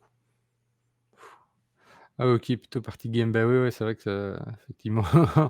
C'est vrai que moi, je m'attendais genre genre, tu sais, le jeu un peu plus gros. C'est vrai Non, que le j'avoue que party game qui sur est les gros vraiment. jeux, j'arrive à y jouer, donc j'ai pas tant de frustration sur ça. Ok. Alors, ma dernière question, voilà, t'es pas obligé d'y répondre, mais donne ici une exclue, genre limite le spoil qui est pas spoil, mais une exclue que tu n'as à propos d'un jeu qui sortirait ou que tu serait un Qu'est-ce proto que que je tu peux vous aurais. dire? Attends, j'ai un tableau, j'ai mon tableau récapitulatif, mais en fait, je crois que je peux me le faire de tête. Qu'est-ce que je pourrais vous dire qui est un peu chouette qu'on n'a pas encore dit? Je réfléchis pour pas dire de bêtises et que je me fasse pas trop fâcher par les éditeurs, parce que Parce que, je je sais pas, lâche, ça peut être simplement la suite d'un jeu, tu as déjà un peu parlé avec je lâche souvent ce genre de choses, mais Denis. j'ai déjà lâché un peu secrètement, donc c'est une Ouais, demi-exclue, mais que ouais. on travaille sur 2 extensions de Détective Charlie, et pour l'instant, on en Mm. a annoncé qu'une, mais on en fera une deuxième dans la foulée si la première, enfin, même si la première marche pas tant que ça, en fait. Les deux sont Bah, en cours. déjà, une extension, c'est. Merci Mm. Théo, disons. Ça c'est vraiment une info, quoi. Et Mais voilà. réellement, hein, je te dis ça, enfin, j'ai l'air de faire de l'humour, du British humour, mais pas du tout. C'est un jeu, là je fais juste une parenthèse, dans notre groupe, sur notre chaîne principalement, et tous les amis qui font partie de l'organisation aussi du BGF, c'est un jeu qui a marqué les esprits, quoi. C'est un jeu Mm. qui est, waouh, on est fan, quoi. Et On ben, est fan parce que tu as transféré l'univers des adultes accessible aux enfants, et c'est surtout dans ce type de jeu, quoi. C'est magnifique, quoi. écoute, merci, hein, Euh, ça et me donc, s'il y a touche des beaucoup. extensions, c'est chouette parce qu'effectivement, ben, il y a des scénarios, une fois qu'on les a faits. Bon, même les enfants, s'ils sont un peu distraits, bah, au bout d'un moment, ils vont s'en souvenir si tu le refais trop de fois. Et donc, c'est génial de pouvoir avoir cette info, comme quoi on va pouvoir se relancer dans de nouvelles enquêtes. Et cool. Ah, je vois Merci qu'il y beaucoup il y a Essen qui pose cette question de le kit pour faire ses propres enquêtes de détective Charlie. C'est aussi un truc sur lequel on bosse, ça prend plus de temps que ce que j'aurais aimé. J'avais l'impression que ça allait être facile, mais je crois qu'Yellow veut préparer un outil un peu plus canon que juste un PDF avec des cartes vierges. Donc c'est aussi en cours, mais ça prend un peu de temps, quoi. Et on va aussi essayer de faire d'autres. C'est le compte rendu de ma réunion ouverte sur mon bureau, c'est exactement ça là. Donc, je vais aussi essayer de faire quelques autres scénarios en print and play. On en avait mis un en ligne Ah oui. qui devait être pour les festivals de jeux, qui s'appelle Qui a mélangé toutes les boîtes de jeux. Et là, j'en ai un autre qui est sur le feu tout fraîchement là, mais on va essayer de continuer. En tout cas, comme Détective Charlie marche bien, on a envie de continuer à faire du contenu parce que bah, c'est un jeu qui s'y prête. Et puis, effectivement, on a eu des chouettes retours de la part des joueurs et des joueuses. Donc, forcément, ça motive bien. Et puis ouais, on a encore plein d'histoires à raconter dans cet univers. On va l'étendre encore un peu plus. Là, on essaye de l'étoffer et de lui donner encore un peu plus de consistance. Donc, on a hâte de vous envoyer ça, quoi. Cool. Génial. Ouais. On espère en tout cas, ouais. On ne sait pas encore quelle forme va prendre le BGF dernier week-end d'août, mais voilà, s'il y aura moyen à ce moment-là de tester un proto ou une nouvelle idée, je crois qu'il y aura du monde qui seront partants, je crois. Avec plaisir. Moi, c'est ma nouvelle lumière au bout du tunnel. J'avoue que pendant très longtemps, je disais, ah, j'espère qu'il y aura Paris Ludique, là, ça serait pas mal, quoi. Puis bon, Paris Ludique a été malheureusement annulé, donc maintenant, je suis genre, ah, j'espère qu'il y aura le Flip et le BGF, là, ça serait bien quand même. Donc, j'y crois, et en tout cas, c'est très certain, vous en doutez, hein, mais si BGF il y a, vous me croiserez dans les allées avec grand plaisir, quoi, c'est sûr. Super, super. Bien, mais 22h02, c'est parfait. Une jolie heure. Donc, voilà. Je regarde un peu le chat si j'ai loupé des Ouais, trucs. moi aussi. Ouais, non, dans l'ensemble, je suivais, c'était plus des petites interventions. J'ai effectivement toujours des futures envies de création ludique folle, évidemment. Merci Ayson pour ton gentil message et pour tout, parce que là, comme on est sur le stream du BGF, il y a un peu plus de bruxellois que d'habitude quand je parle en live, mais évidemment, moi, ça sera un grand plaisir pour rencontrer du monde aussi, quand la vie sera un peu plus clémente, de se dire qu'on va dans un bar ou dans un resto, on se fait un truc, on fait des bouffes, on joue à des jeux. Moi, c'est vraiment des trucs qui me font plaisir, donc avec grand plaisir à un moment ou à un autre, quoi. Ben, on retient ça, je crois pas que ce soit tombé dans l'oreille de sourd, donc Faut juste qu'on ait un peu le droit, quoi. Et donc c'est ce qui. oui, c'est ça. Mais on espère d'ici là quand même, quoi. Bien, ben on va clôturer cette émission. Donc moi déjà, ben, je te remercie énormément Théo. Je crois qu'au nom de Macmillan et au nom du BGF et des gens qui nous ont regardés ce soir, c'était vraiment très très chouette, très très chouette moment. Merci de ta disponibilité parce que on sait que tu as un agenda de plus en plus chargé. Et franchement, quand on te voit, on ne dirait pas, t'es tout petit, tout cool, genre bien disponible. Donc merci de ta gentillesse et de ta disponibilité. Évidemment, encore merci simplement de nous faire simplement rêver et jouer à tes jeux. On espère que ça va continuer encore très très longtemps. Donc je ne tarirai pas d'éloges à ton égard. Bah, merci, Donc, et puis merci à comme je vous, hein. Moi, disais, c'est toujours, pour le coup, vraiment, en toute sincérité, c'est toujours un honneur quand on m'invite. Donc merci de m'avoir invité avec grand, grand plaisir. Macmillan, si tu as encore quelque chose à rajouter. Oui, je voulais juste lui renvoyer le fait que, écoute, tu étais la personne, à la fois en termes d'auteur, on voulait un auteur pour la première émission, tu étais l'auteur parfait pour la première émission. Pas mal de succès cette année et le fait que tu sois bruxellois pour le Bruxelles Game Festival, ça compte quand même, quoi. Trop bien. Une petite, écoutez, oui, super agréable soirée en votre compagnie. C'était vraiment très très chouette. Et je vais te préciser peut-être les rendez-vous pour la semaine prochaine. Donc on se retrouve le mois prochain pour un invité pour le prochain BGF Talk. Et la semaine prochaine, jeudi prochain, nous avons autour du BGF, donc, où une fois par mois, nous allons accueillir quelqu'un qui participe à l'organisation du festival pour vous faire découvrir aussi les coulisses de cette grosse machine qui, pour l'instant, est un petit peu à l'arrêt, mais qui fonctionne quand même. C'est comme si on était dans un gros bus qu'on avait mis sur vérin et les roues tournent, mais bon, on n'avance pas des masses, mais en tout cas, on s'active en coulisses et on trouvait intéressant de vous faire partager aussi et de mettre aussi en lumière ces gens qui travaillent, qui préparent le festival, quoi. Ce sera un BGF Inside. Tout à fait, BGF Inside. Et je crois qu'on l'a appelé autour du festival, effectivement. Mais donc on est autour et pendant l'émission, on va aller à l'intérieur, Inside. Et donc voilà, ça c'est la semaine prochaine. Et alors le mois prochain, on a eu confirmation de l'invité. Donc alors ce sera oui, vas-y. Ce sera Étienne Espreman. Ah, Donc très connu aussi, évidemment du monde ludique belge, auteur de jeux et aussi éditeur avec Geek Attitude Games. Donc voilà, ce sera notre prochain invité qui va passer sur le grill. Donc Bien. voilà pour l'info.